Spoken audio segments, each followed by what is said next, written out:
So when I was conversing with the other executives, he said SWOT analysis, and I was like, SWOT analysis. Get it? SWOT analysis. Guess you had to have been there. Just kidding, just kidding. I hope you got a few laughs out of that. Isaac Pearson here, CEO of KLIME, and as you can see, been rocking my Patagonia hat. I haven't really explained the hat that I've been wearing the past few videos, so I thought I would go ahead and explain it. They're another outdoor adventure company, and very, very sustainable. And we hope to launch a partnership with them early 2018. Hopefully going to do a couple of textiles with them, some jackets, shirts, and the like. So stay tuned for that. Oh, the video. Got it. SWOT analysis. Joke's old now. Sorry. So anyway, we're going to talk about KLIME SWOT analysis. Well, let me just go over it again. KLIME, very unique drink, tastes excellent. It's all natural. We give back to the Sierra Club. What more could you love? We quench your thirst, and we keep the fun going here at KLIME. So that's one of our strengths. One of a kind flavor. I was perusing the internet trying to find somebody that has replicated this. Is there really a product out there? Am I hallucinating? What's going on?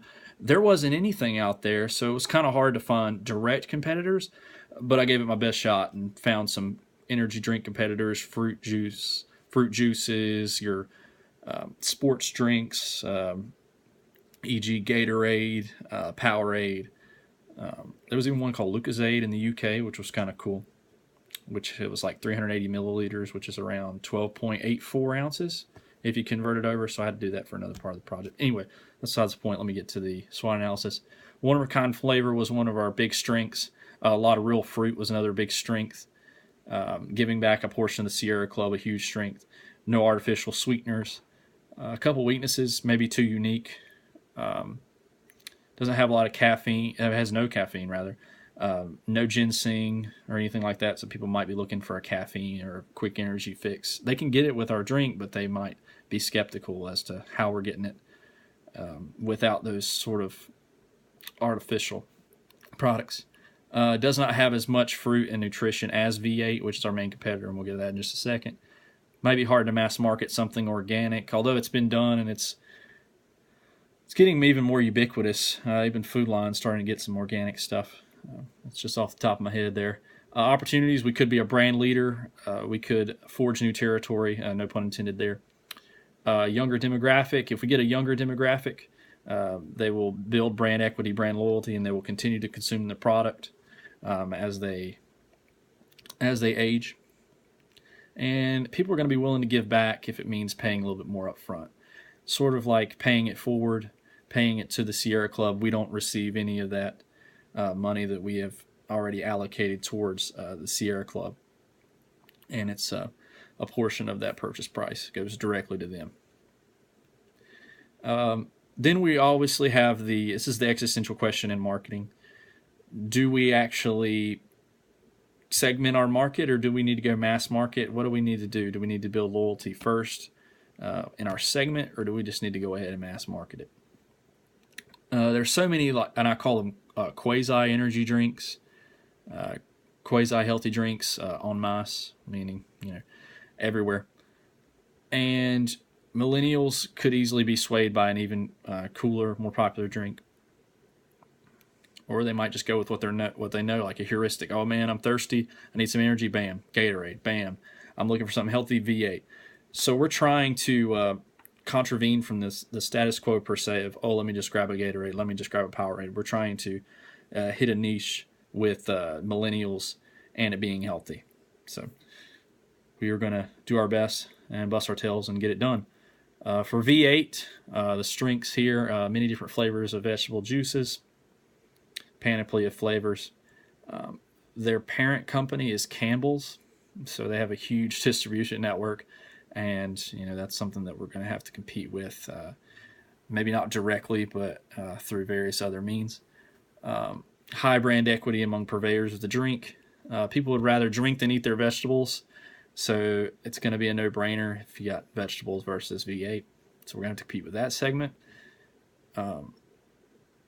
there is already an explicitly marked energy drink from V8. So that's something we're going to have to compete with. For weaknesses, they have sugar in them, pretty high sugar content, if I may add. Energy drink, the V8 energy drink has caffeine in it, and it does lack the appeal of Monster, Rockstar, other what I call natives in the energy drink sector. With a rebranding strategy, they could try to go after our customer base. A caffeine-free drink would hurt us tremendously if they introduce one of those. And a threat here, more choices in vegetable content energy drinks makes them a very fierce competitor, and that's why they're our #1 competitor. High distribution network, we already talked about that.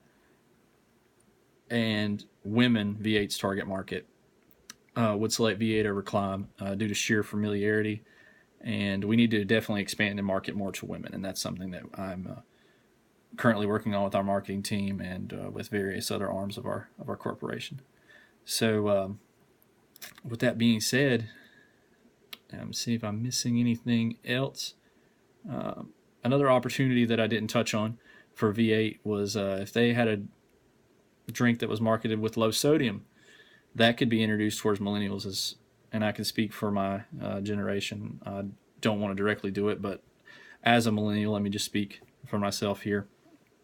I'm trying to be more healthy. It's easier said than done, and trying to pursue healthier options. And you also want something that's fairly attractive as well, something that's going to be good, fill you up, and a brand that you can get behind. And that's what we do, and that's what we aspire to continue doing. So with that being said, climbers, thank you so much, and that's the video. See you next time. Climb on.